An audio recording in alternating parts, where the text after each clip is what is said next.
A bus leaves Manila at 12 noon for Baguio, 250 km away, traveling an average of 55 km per hour. At the same time, another bus leaves Baguio for Manila, traveling 65 km per hour. At what time will they meet? Para mas mabilis nating masolve, gawa tayo ng illustration. Let this point represents Manila. So, ito yung Manila. And this point represents Baguio. So, ito yung Manila, then ito Baguio. And the distance between Manila to Baguio, or the distance between this point to this point, is 250 km. So, mula dito hanggang dito, 250 km. Then, mayroong bus na umalis from Manila to Baguio. May umalis na bus from Manila to Baguio.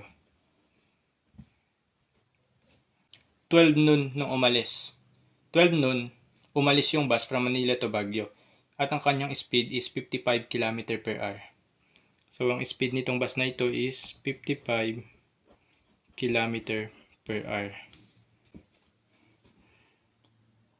Then, at the same time, another bus leaves Baguio for Manila, traveling 65 km per hour. At the same time, ibig sabihin, 12 noon din umalis yung bus from Baguio to Manila. So, dito sila magmi-meet. Hindi ko sinasabi na ito yung exact point. Pero, imagine natin na somewhere between this line, from Manila to Baguio, doon sila magmi-meet o magtatagpo. Doon sila magkakasalubong. Ang sabi, yung speed ng bus na umalis sa Baguio papuntang Manila is 65 km per hour. So, ang speed nito is 65 km per hour. Now, another given is yung distance between Manila to Baguio, which is 250 km from this point to this point. So, let natin na ito ay D. D, yung distance between this point to this point, kung saan sila magtatagpo. D kasi hindi pa natin alam. So, kung ito ay D, ibig sabihin itong isa is 250 minus D. Kasi, yung total dapat nila is 250.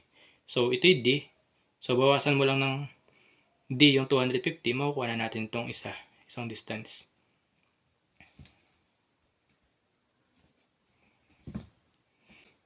Tapos, tandaan natin na ang formula for speed is distance divided by time. So, kung kukunin natin yung distance, ang distance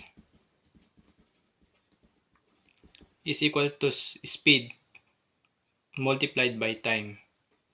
Speed times time. Magagamit natin itong distance equal speed times time.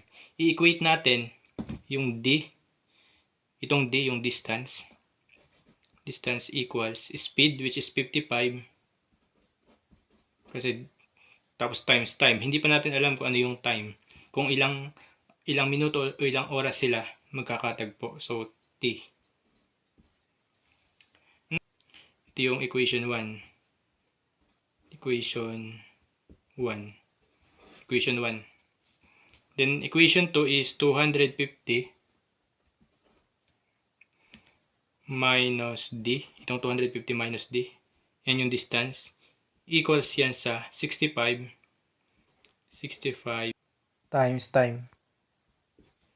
Yan yung equation 2. Makikita natin na meron tayong dalawang equations. At gamit ang dalawang equations na yan, pwede nating masolve yung value ng t or time. Then, isolve natin yung value ng t by substituting yung value ng d dito sa d na makikita natin dito sa equation 2. So, 250 minus d. Yung d is yung 55t. equals 65t. So 250 equals 6. Ililipat natin to sa kabila, itong negative 55t sa kabila. So magiging 65t plus 55t. Nilipat ko lang tong negative 55t sa kabila, so naging plus. So mangyayari 250 equals 65t plus 55t is equals to 120t.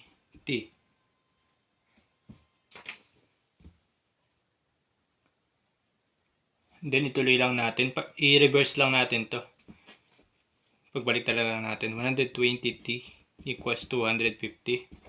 Then divide both side by 120. 120t divided by 120 equals sa 250 divided by 120. So cancel.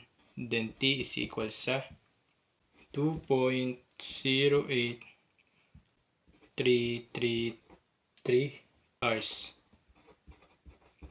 Equivalent ito sa t is equal sa 2 hours, and yung 0.833 hours yan ay equivalent sa 5 minutes. Ibig sabihin itong 2.0833 hours is 2 hours and 5 minutes. Kasi yung 0.833 hours multiply mo lang sa 60 kasi ang 1 hour is equal to 60 minutes. So, kuha ko yung 5 minutes. Therefore, kung sila ay 12 noon umalis, ang sabi doon sa problem, 12 noon umalis. So, pagkatapos ng 2 oras at saka 5 minutes, ibig sabihin yun ay ano na, 2:05 p.m. 2:05 p.m. sila magmi-meet. 2:05 p.m. sila magmi-meet or magkakatagpo. So, this is the final answer.